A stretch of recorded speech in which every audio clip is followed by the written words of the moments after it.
너무나 소중한 하루하루 순간순간을 또 주님의 마음을 가지고 또 살 수 있도록 주께서 붙잡아 주시기를 원합니다. 하나님이 기뻐하시는 것을 기뻐하고 하나님이 싫어하고 가증히 여기는 것을 또 저희들도 미워하고 싫어할 수 있는 주님 닮은 마음과 심령 되게 하여 주시옵소서. 성령의 인도함을 받아 사는 것이 마땅한 삶임에도 불구하고 정반대의 삶을 살 수밖에 없는 부패된 본성을 가지고 있습니다.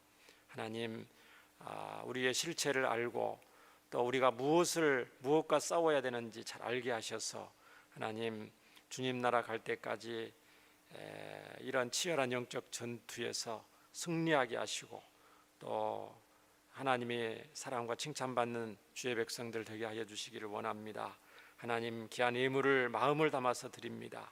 주님께서 이 땅에 꼭 필요한 물질입니다. 떡으로만 사는 것은 아니지만 떡이 있어야 또 살 수 있는 연약한 육신을 가지고 있사오니 물질을 정복하고 다스릴 수 있는 지혜와 분별력을 주시고 재능과 은사가 잘 발휘되어서 하나님 나라 영광을 위하여 물질을 선용할 수 있도록 주여 역사해 주시고 귀한 예물을 드린 손길 마음과 중심을 받으셔서 하나님 나라 영광을 위하여 귀하게 쓰임받게 하여 주옵소서. 말씀을 상고할 때에 성령께서 친히 주관하여 주셔서 하나님 마음 알게 하시고 주의 뜻대로 사는 저희들 되기를 원합니다. 예수님 이름으로 기도합니다. 아멘. 오늘 말씀의 제목은 죄를 지을 때 일어나는 일들인데요, 자범죄에 대한 성경의 가르침을 부제로 했습니다. 부제의 순서로 말씀을 제가 오후 예배 때 저는 증거하는데 너무 딱딱할 것 같아서 제목을 죄를 지을 때 일어나는 일들인데, 또 구체적으로 말하면 성도가 죄를 지을 때 일어나는 일들에 대해서 하나님 성경 말씀은 뭐라고 우리에게 말씀하는 건가? 성도가 죄를 지을 때입니다. 성도가 오후 예배 시간에 죄에 대해서 계속 살펴보고 있고요. 성경에서 말하는 죄의 정의가 무엇인가? 죄의 기호는 어떤 것인가? 또 죄의 특징은 또 어떤 특징을 가지고 있고, 또 우리가 이 땅에 태어날 때 원죄를 가지고 태어났다고 그랬습니다. 아담의 죄를 아담이 인류의 대표이기 때문에 대표의 원리를 하나님께서 적용하셔서 아담의 후손 가운데 태어난 모든 인류를 죄 가운데 아담의 죄를 우리에게 전가하셔서 원죄를 가지고 모든 인생들은 인류는 태어나게 되었다 살펴봤고요. 그 원죄를 가지고 있는 모든 사람들은 부패된 본성을 가지고 있다고 그랬습니다. 그래서 지난번에 전적 부패다, 전적 무능력이다, 전적 타락이다, 영적으로 부패된 본성이 부패됐기 때문에 영적으로 볼 때 선한 것이 하나도 없다는 거죠. 또 행동이 모두 부패됐기 때문에 영적으로 또 선한 것이 하나도 없다. 본성도 부패하고 부패된 본성 가운데 말하는 것, 생각하는 것 모든 것들이 부패됐기 때문에 행동 자체도 부패됐다. 전적 부패, 전적 무능력. 그럼에도 불구하고 예수님 믿고 저와 여러분이 구원을 받았어요. 그러니까 전적 부패, 그러니까 나에게 어떤 선한 것이 0.00001%라도 남아있지 않았는데 예수님 믿고 구원받은 자녀가 되었어요. 자, 그러면 어떻게 되겠어요? 이것이 구원이 나의 공로가 조금이라도 들어간 거예요? 아니면 100% 하나님의 은혜인 거예요? 하나님의 은혜죠. 그러니까 이게 꼭 은혜와 구원, 죄와 구원, 또 이거는 은혜와 공로, 우리의 공로는 다 이게 연관이 돼 있어요. 우리에게 선한 것이 조금이라도 남아 있으면 하나님 앞에서 이 구원이 그래도 내가 좀 내세울 만 있는 거예요. 내가 그때 똑똑하니까 목사님 복음을 전할 때 내가 영접 기도를 했지. 내가 지혜가 있으니까 성경 말씀이 깨달아지고 알아들었지. 공로가 있잖아요. 그러면 내가 그 말씀을 복음을 들을 때 깨달을 수 있는 그 지혜와 분별력이 내가 있다. 덜 타락했다는 거거든요. 근데 성경 그렇게 말씀하지 않아요. 전적으로 부패하고 타락했다. 그럼에도 불구하고 예수님 믿고 구원받았잖아요. 복음이 깨달아졌잖아요. 그러니까 이 누구의 은혜인 거예요? 하나님의 은혜다. 성경은 이제 그렇게 말씀을 합니다. 이제 원죄로 인해서 모든 사람은 하나님 앞에 죄인이다. 그리고 모든 사람이 부패된 본성을 가지고 태어나고 살아간다. 그리고 원죄를 가지고 있기 때문에 필연적으로, 원죄는 내가 지은 죄가 아니잖아요. 아담이 지은 죄를 우리에게 전가된 거예요. 부패된 본성을 가지고 있어요. 그러면서 자, 이제 원죄를 가지고 태어난 모든 인류는 실제적인 살면서 죄를 짓게 됩니다.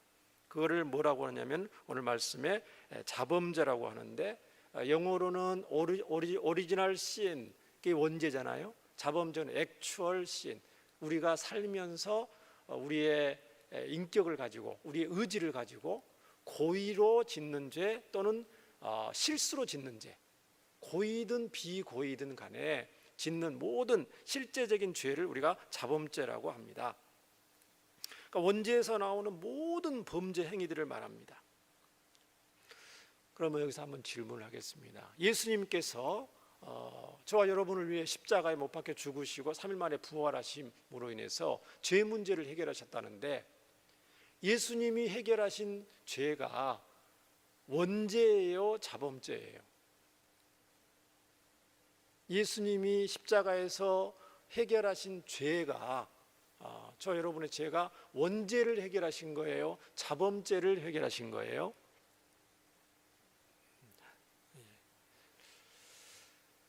말씀은 하시는데 제가 또 귀가 좀 잘 안 들려서 시간도 없으니까 빨리 할게요. 원죄와 자범죄를 모두 해결하신 겁니다. 원죄만 해결하신 거 아닙니다. 원죄와 자범죄를 모두 예수님이 십자가에서 해결하신 거예요.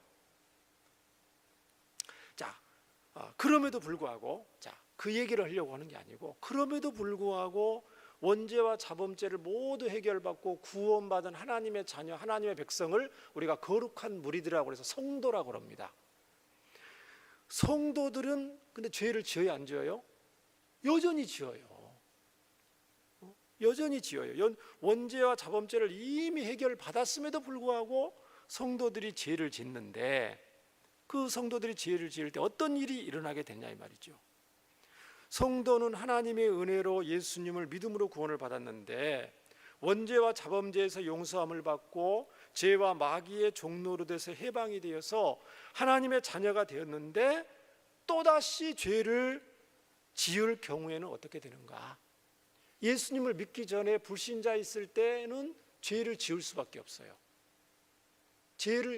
원죄를 가지고 태어나기 때문에 죄를 안 지을 수가 없어요. 말하고 모든 것들이 다 죄일 수밖에 없어요. 그러나 이제 예수님을 믿고 구원을 받은 하나님의 자녀예요. 거룩한 백성이니까 성도예요. 그런데 성도가 죄를 지을 경우에는 어떻게 되는가 이 말이죠.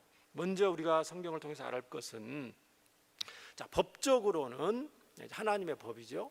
법적으로는 성도와 하나님 자녀의 지위는 변하지 않습니다. 이게 무슨 말이냐면 죄에 대한 용서는 변하지 않는다는 것입니다. 왜냐하면 로마서 8장 1절 2절에 대표적으로 이제 그리스도 예수 안에 있는 자에게는 결코 정죄함이 있다고요, 없다고요? 없다고요. 이게 이제 법적인 의미거든요. 이는 그리스도 예수 안에 있는 생명의 성령의 법이 나오죠. 생명의 성령의 법, 하나님 나라의 법이 죄와 사망의 법에서 우리를 해방했기 때문에 그렇죠. 이게 법적인 부분을 말하고 있습니다. 그러니까 예수님의 죽으심은 우리의 원죄를 뿐만 아니고 이제 자범죄, 과거의 죄, 현재 짓고 있는 죄, 미래의 죄까지도 예수님이 모든 죄를 십자가에서 대속하셨어요. 그렇기 때문에 이 사실을 아는 성도들은 뭐를 가질 수가 있냐면 구원의 확신을 가질 수가 있죠. 이게 이제 구원의 확신입니다. 무슨 말이냐면 관계가 완전히 회복이 된 거예요. 죄의 종노릇 하고 있는 데서 예수님이 구출해 주셔서 하나님의 자녀, 신학적으로는 양자라고 합니다. 양자를 삼으셨어요. 하나님의 자녀, 아들을 딸을 삼으셨어요. 예수님께서. 그렇기 때문에 이제 완전히 법적으로 호적에, 하나님 나라 호적에 등재가 됐죠. 하나님 나라의 생명책에 등재가 됐어요. 그렇다고 해서 자녀가 죄를 지으면 호적에서 파지 않아요.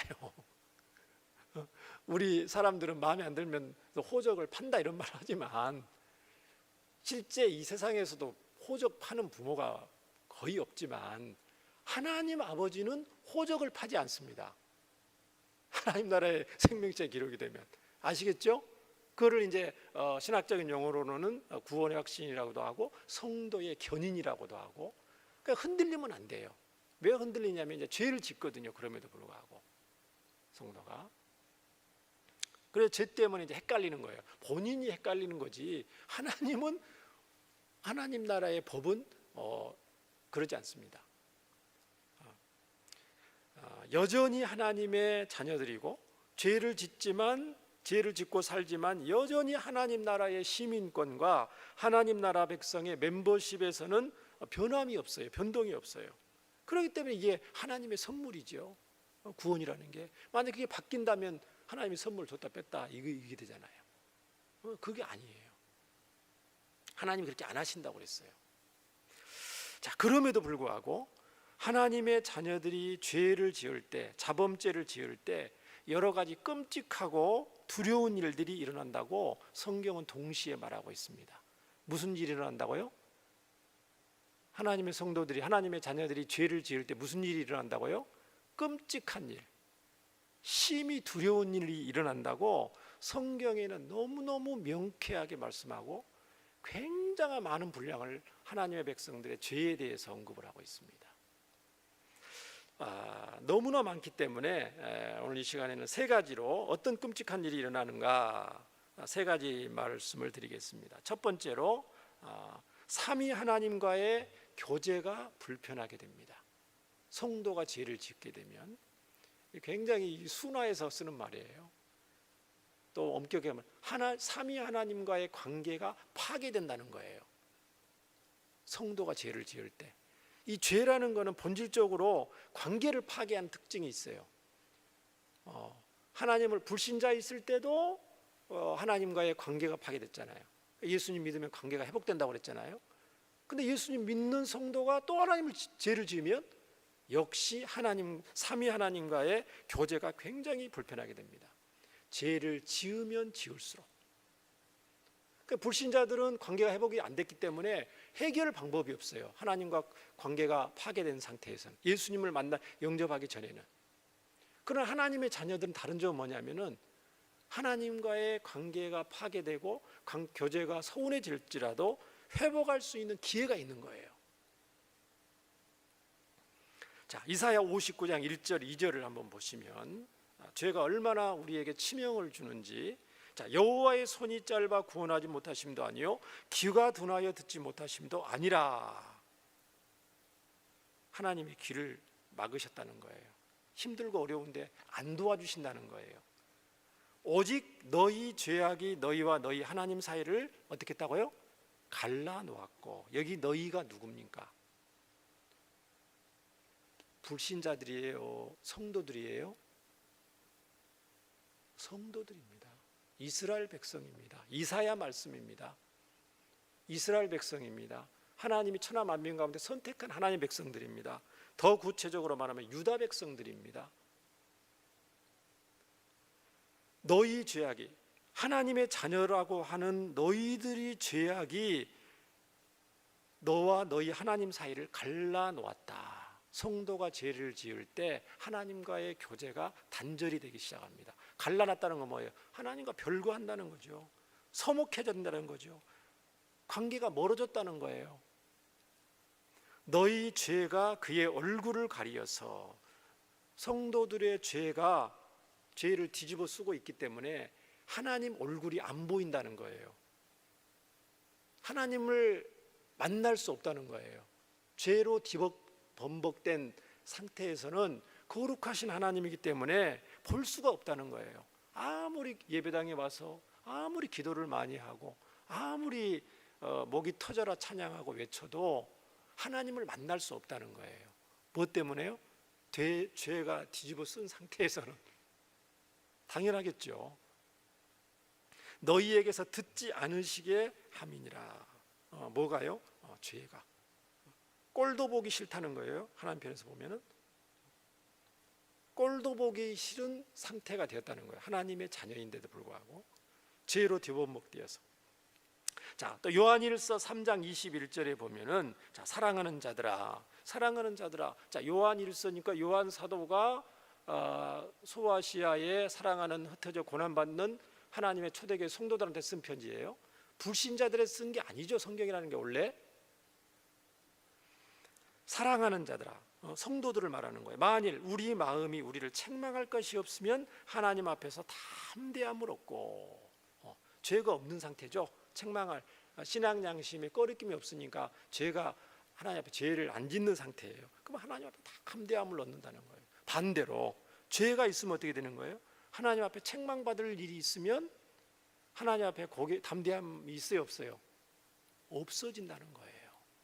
이게 무슨 말이냐면 죄를 짓고 살면 성도들은, 불신자들은 그냥 전혀 가책이 없어요.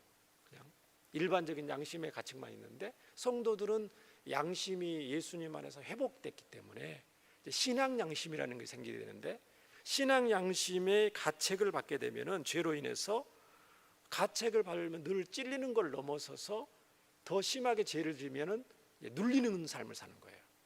신앙생활을 했는데도 감사가 없고 기쁨이 없고 늘 눌려요. 담대함이 없으니까 그렇죠. 죄 때문에 그렇습니다. 부끄럽죠. 하나님 앞에 면목이 없잖아요. 하나님 눈치를 살살 봅니다. 늘. 겉으로 봤을 때는 불신자 때나 성도가 죄를 반복해서 짓고 그 문제를 해결하지 않은 상태에 있을 때는 그렇게 된다는 거예요. 그러나 하나님 앞에 책망할 것이 없으면, 죄 문제가 성도로서 하나님과의 죄 문제가 해결이 됐으면 해결하는 방법이 뭐겠어요? 하나님 앞에 가서 자복하고 회개하고 돌이키는 걸 말씀하죠. 성도들은 그렇게 할 수가 있어요. 불신자 때는 그걸 할 수가 없어요. 담대함을 다시 얻게 된다고 말합니다. 자, 오늘 이사야 63장 본문도 7절부터 10절에 보면은요, 이스라엘 백성들을 하나님이 많은 사랑과 자비를 베푸셔서 구원하시고 하나님 자녀 백성을 삼아 주셨다. 자, 그런 내용이 나옵니다. 그런데 이스라엘 백성들이, 하나님 자녀들이 어떻게 했어요? 반역했다고 그랬죠? 10절에 그들이 반역하여 주의 성령을 근심하게 하였으므로, 오늘 말씀에 성령의 인도함을 받는 게 하나님의 자녀의 마땅한 바인데, 예수님을 구주로 영접하면 성령이 우리 안에 계신다고 말씀했는데 그 성령의 인도함을 받아서 사는 것이 마땅인데, 오늘 말씀으로 반역해서, 반역하면 어떻게 되냐? 죄를 짓게 되면, 성도가 죄를 짓게 되면 어떤 일이 나냐면 우리 안에 계신 성령님께서 근심하신다고 돼 있어요. 근심한다, 탄식한다. 아까 찬양성에도 허무한 시절 지날 때, 깊은 한숨 내쉴 때 성령께서 탄식하는 분이 있다. 하나님 뜻대로 살지 못하니까 하나님의 백성들은 진짜 하나님의 백성이라면 탄식할 수밖에 없죠. 늘 신앙 양심의 가책을 받고, 하나님 죄송합니다, 성령님. 그래서 성령님께서 근심하셨다. 근데 성도 안에는 성령님 계시는데 죄로 인해서 거룩한 영이신 성령님께서 근심했단 말은 다른 성경 보면 슬퍼하신다는 뜻이거든요. 굉장히 슬퍼하셔, 성령께서, 우리 안에 계신 성령님께서. 그래서 에베소서 4장 30절에 뭐라고 말씀하냐면 명령을 합니다. 하나님의 성도들한테 뭐라고 말합니까? 하나님의 성령을 근심하게 하지 말라. 그 안에서 너희가 구원의 날까지 인치심을 받았느니라. 이 구원날, 최종적으로 우리가 죽어서 천국에 갈 때까지 성령 하나님께서 우리에게 인치셔서 어디 떠나지 않는다는 거죠. 떠나지 않는데 계속해서 반복해서 죄를 지면, 마음으로 생각으로 행동으로 죄를 짓게 되면 우리 안에 계신 성령님께서 근심하고, 성령님께서 근심하시고 슬퍼하는데 성도가 감사와 기쁨이 넘칠까요? 그게 있을 수가 없는 일이죠.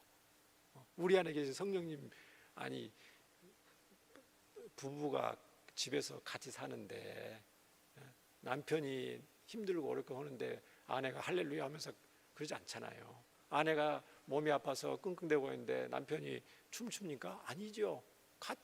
아니 사람도 같이 아파하고 같이 슬퍼하고 같이 기뻐하고 희노애락을 나누는데 성령님은 우리 안에 계시는데 어떻게 그게 진정한 기쁨이 있을 수가 있겠어요?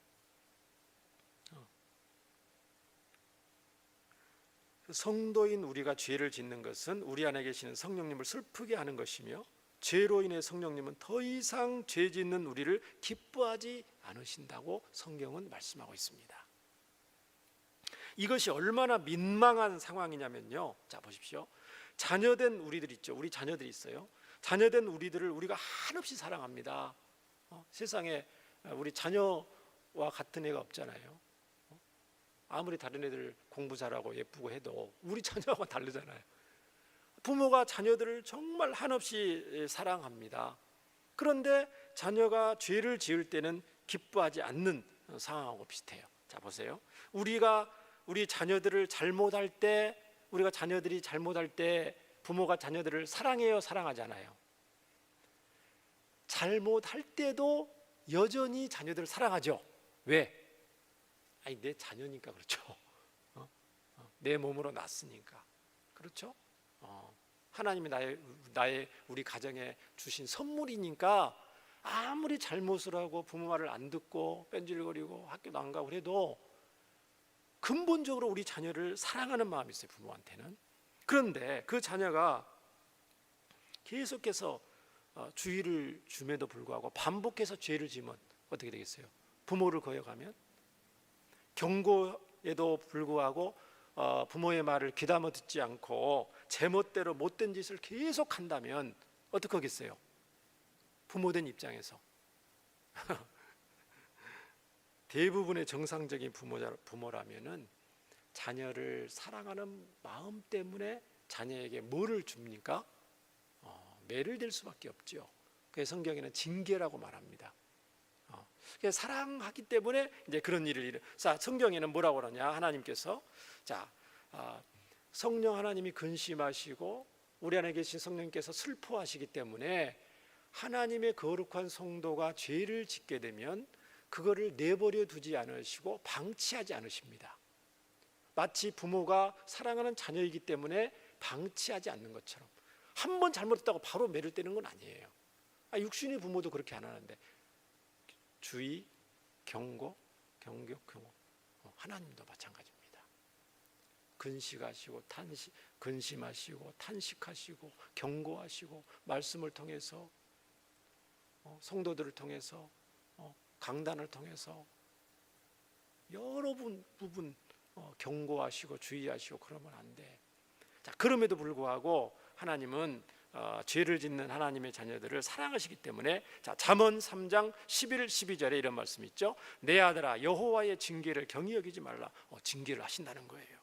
꾸지람을 싫어하지 말라. 꾸지람을 주신다는 거예요. 대저 여호와께서 그 사랑하시는 자를 어떻게 하신다고요? 징계하시기를, 마치 아비가 그 귀뼈한 아들을 징계함같이 하시느니라. 이 말씀을 근거로 해서 히브리서 12장 6절 8절, 주께서 그 사랑하시는 자를 징계하시고 그가 받아들이시는 아들마다 채찍질 하신다고 그랬죠. 너희가 참으면 징계를 받기 위함이라 하나님이 아들과 같이 너희를 대우하시나니 어찌 아버지가 징계하지 않는 아들이 있으리요. 징계는 다 받는 것이거늘. 이게 무슨 말이냐면 자범죄를 짓는 모든 하나님의 성도들은 하나님이 징계하신다는 거예요. 그럼 자범죄를 안 짓는 사람이 있어요, 없어요? 원죄를 가지고 태어났는데 없죠.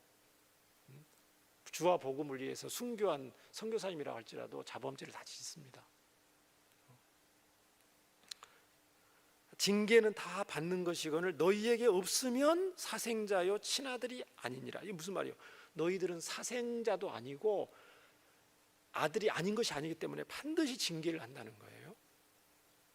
자, 그래서 그럴 때 어떻게 해야 됩니까? 히브리서 12장 9절 10절. 자, 또 우리 육신의 아버지가 우리를 징계하여도 공경하였거든. 우리는 공경해야 되고, 하물며 모든 영의 아버지께 더욱 복종하며 살려 하지 않겠느냐? 그들은 잠시 자기의 뜻대로 우리를 징계하였거니와.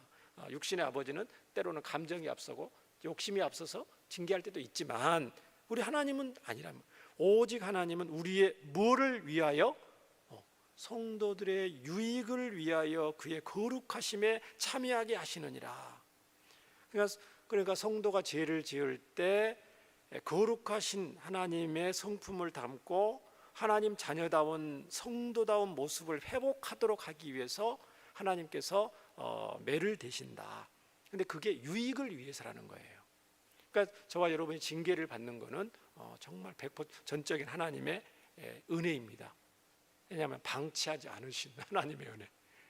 내놓은 자식은 어떻게 합니까? 집 나간 자식은 그냥 신경 안 쓰면 그냥 방치하죠. 경찰에 연락 와도 나 신경 안 씁니다. 알아서 하세요. 정말 무서운 거죠. 근데 하나님은 그러지 않기 때문에 징계를 하신다는 거예요. 어떤 방법으로 징계하신다고 성경에 돼 있어요? 정확하게 나와 있습니다. 종종 제가 말씀하는데, 솔로몬이 죄를 지으면 사람 막대기와 인생 채찍으로 징계하겠다. 하나님께서 사람 막대기는 뭡니까? 사람의 매라고 그랬는데 인간관계를 통해서 괴로움을 주시는 거예요. 하나님께서 만나는 사람마다 부딪히고, 가정에서 부딪히고, 부부간에 부딪히고, 자녀간에 부딪히고, 성도들 간에 부딪히는 걸 통해서 정말 이 관계가, 이 어려움은 굉장히 힘들거든요. 사람 막대기를 통해서 부딪히게 하셔서 자신을 낮춘다는 거죠.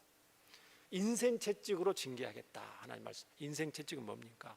열심히 하는데 부도가 난다든가, 그렇게 건강을 위해서 신경을 쓰고 맛있는 거 많이 먹고 보약을 많이 먹고 건강 정보에 밝아서 온갖 운동도 하려고 열심히 하는데 갑자기 때 아닌 불치병에 걸렸다든가, 갑자기 정기 건강검진을 그렇게 잘했는데 갑자기 무슨 3기라든가 이런 거, 사업이 망한다든가, 열심히 하는데 매출은 오르는데 자금 회전이 안 돼서 사업이 망한다든가, 아니면 직원이 사기를 쳐서 도망간, 굉장히 많죠. 세상에서 일어나는 다양한 그 인생 채찍의 방법이 있습니다. 하나님이 하시는 방법은 오묘하기 때문에. 근데 그런 것들이 불신자들한테는 당연히, 성도들한테 한다고 성경은 말씀하셔요. 하나님께서.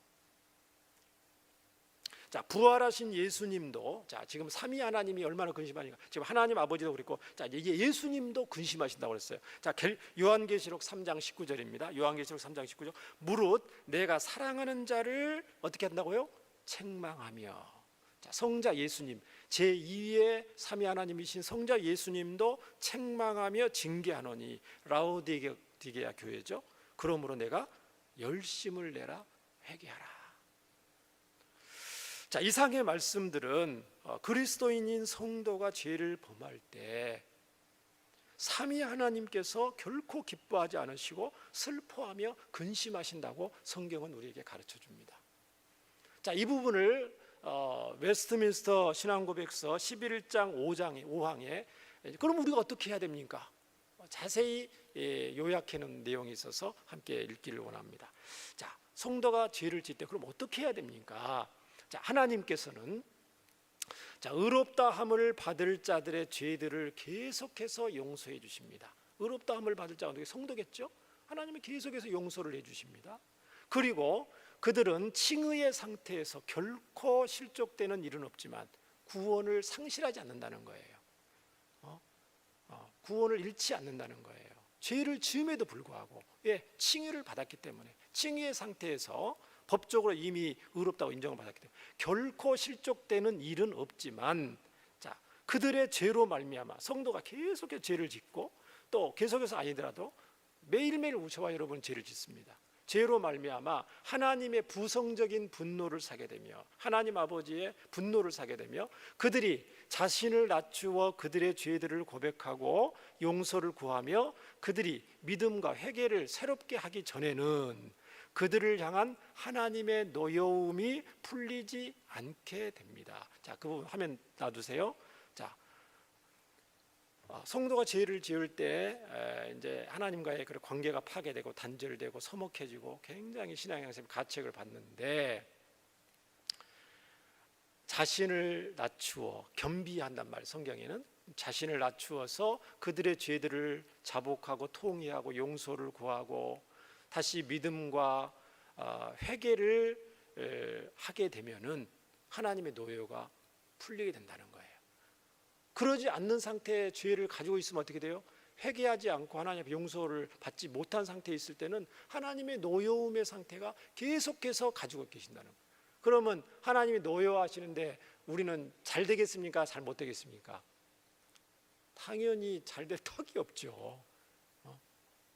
하나님이 세상을 주관하시는데 무슨 일을 해도 안 되게 돼 있죠. 불신자 때는 하면 잘 되는 일도 성도가 되면 안 될 수도 있는 일이 오히려 더 많이 생겨요. 하나님 뜻이 아닐 경우에는. 불신자일 때는 굉장히 잘했는데 성도가 돼서는 안 돼요. 그게 막혀요. 하나님의 특별한 뜻이 있는 겁니다. 그렇기 때문에 저와 여러분은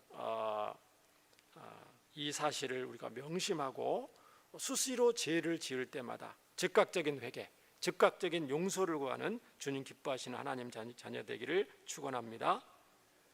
시간이 됐기 때문에 말씀을 마지막으로 마치는데, 그런데 죄는 뭐예요? 성경에서 말하는 죄를 뭐라고 말하고 있죠? 죄의 정의를 알아야 돼요. 보통 우리가 죄하면은 살인하지 말라, 간음하지 말라, 도둑질하지 말라, 거짓말하지 말라, 탐심하지 말라, 하지 말라를 내가 지켰기 때문에 지금 죄를 안 짓고 있다고 생각하는데, 그거는 완전 한 성경 전체를 보면 한 10%밖에 안 하는 거예요. 나머지는 뭐냐면 적극적인 의미에서 죄를 말해요. 지난번에 봤던 성경 사랑하라, 사랑하라, 원수까지도 사랑하라고 그랬는데 저희들은 사랑하지 못하고 있잖아요. 원수가 아닌데도 우리 마음 불편하게 하는 사람들 사랑하지 못하고 있잖아요. 꿍할 때가 많잖아요. 벌써 엄청난 하나님의 죄를 짓고 있는 겁니다. 하나님의 관점입니다. 우리는 살인을 하지 않았기 때문에, 간음하지 않았기 때문에 우리는 일단 잘하고 있어. 완전 달라요. 성경에서 말하는 하나님 보는 죄의 관점과 우리가 생각하는 죄의 관점이. 용서하라 그랬는데 용서를 끝까지 안 하고 있어요. 지금 적극적 의미의 죄를 말하고, 겸손하라 그랬는데 겸손하지 못하고 있어요. 거룩함에 이르라고 그랬는데 거기에 부족하고 있어요. 복음을 전파하라, 많이 미흡하죠. 충성하라, 열심을 내라, 못하고 있어요. 절제하라, 못하고 있어요. 항상 기뻐하라, 예수님 안에서 하나님의 뜻인데 못하고 있어요. 쉬지 말고 기도하라는데 기도 쉴 때가 많아요. 기도하기 싫은 죄, 사무엘한테만 해당되는 게 아닙니다. 기도 안 하는 것도 죄예요. 범사에 감사해야 하는데 조금만 나면 원망불평하고 감사가 없어요. 이게 죄라는 거예요. 하나님 편에서 볼 때는. 우리는 솔직히 말하면 하나님 기뻐하는 대로 살 때가 많아요. 죄를 짓고 살 때가 많아요. 사실 성도라고 해도 죄 지을 때가 훨씬 많습니다. 하나님 기뻐하는 일을 할 때보다도. 원래 그렇게 될 수밖에 없어요. 왜? 원죄와 부패된 본성을 가지고 있기 때문에. 그러니까 성령의 인도함을 받아야만 조금 더 기뻐하는, 하나님 기뻐하시는 상태가 돼요. 그럼에도 불구하고 90가지 잘못을 했는데 10가지 하나님 뜻대로 살려고 몸부림치는 성도들을 보면서 하나님은 기뻐하시고 위로하시고 용기를 주시고 기도에 응답하시고 그러니까 저와 여러분이 그래서 좀 길을 펴고 살 수가 있죠. 세상에 코미디 프로가 많은데 제일 큰 코미디는 뭐냐면은 이미 구원받은 하나님의 백성들이, 성도들이 죄의 종인 것처럼 반복해서 죄를 짓고 사는 거, 그게 제일 코미디죠. 사실은 진짜 우리가 최고의 코미디예요. 어떻게 보면 근데도 하나님이 우리를 어여삐 보셔서 지금 이렇게 살고 있는 줄 믿습니다. 성경은 그렇기 때문에 죄와 피 흘리게까지 너희들이 싸워야 된다 이렇게 했고요. 죄는 악은 어떤 모양이라도 버리라고 말했습니다. 거룩한 성도답게 살 수 있도록 더욱 몸부림치는 저와 여러분 되기를 주의 이름으로 축원합니다. 우리 함께 기도하겠습니다. 하나님 아버지 감사드립니다. 예수님의 보배 피로 저희들을 구원하시고 하나님의 거룩한 자녀 삼아 주셨음에도 불구하고 얼마나 저희들이 하나님의 법에 의해서 기준에 볼 때는 미흡하고 부족하고 죄투성인 것을 보게 됩니다. 그럼에도 불구하고 저희들 주님 앞에 회개하고 용서하고 나아갈 때 있는 모습 그대로 주님 받아주시고 또 기뻐하시고 용기 주시고 세임 주셔서 지금 살고 있음을 고백합니다. 하나님의 은혜로 구원을 받았고 또 은혜로 지금도 살고 있음을 고백합니다. 하나님 마음 저희에게 더욱 주셔서 하나님이 보시는 거 하나님 기뻐하시는 걸 더욱 기뻐하고 하나님이 싫어하는 것을 싫어할 수 있는 또 분별력을 더해 주셔서 주님이 기뻐하시는 하나님 앞에 담대한 주의 백성들로 살아가게 하여 주옵소서. 예수님 이름으로 감사하며 기도합니다. 아멘.